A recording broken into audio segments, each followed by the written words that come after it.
don't know what to do about the ostriches. They've been coming every night now. Every morning I awake to feathers and wreckage sprawling across the floor. Every evening I hear trumpets as they plan the next attack. When I lie in my bed, tired after work, I listen to their shrill chirping as they ransack the house and raid the fridge. One night I decide to go downstairs. I peek past the doorway and see them. Dozens of large birds mill about, pecking at doors and knocking over plates.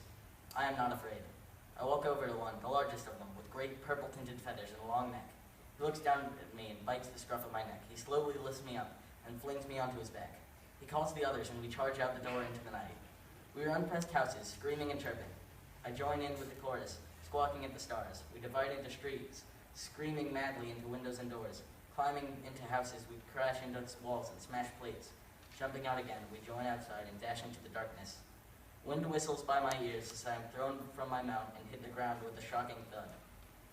I watch as they leave me behind, listening to the distant sound of feet and feathers and the crash of plates. I trudge home and go to sleep. Next night come the buffaloes.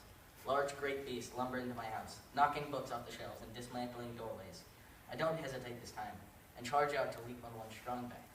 It carries me out at a steady gait and moans as it walks out into the street. I cling to its rough back, and we lope outside calmly. Though we move slowly, their sheer power is blinding.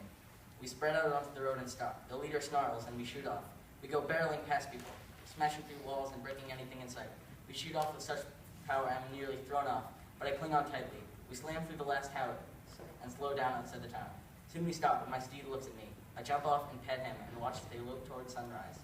I go back home and sleep happy about the visit. Work as usual, sitting in a room like a jail cell. The night calls for me outside. After hours of taking down stacks of paperwork and answering calls, I am ready to escape. At night, I wait anxiously in my living room, listening for any visitors.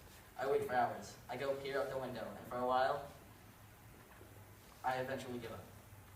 I know they're not coming tonight. I lie in my bed with the thought in my head and feel let down. The next day comes, and another after that, and I have stopped waiting. They will not come, and I know it. Each day I slave away again and wear down any hope of freedom. I sit in my chair and glaze over my eyes. I hunch over my desk and work.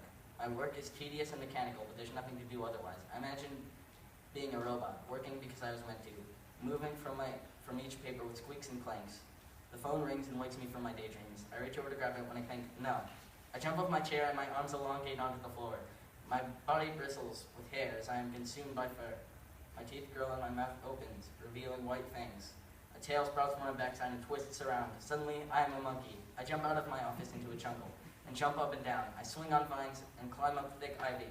I am free and strong again. I jump from tree to tree and yell and holler at the clouds.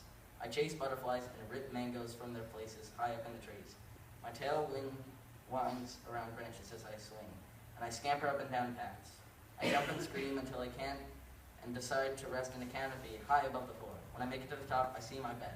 I lie down in it and drift off to sleep. I lie in my soft bed when I hear something loud on the floor. Horses.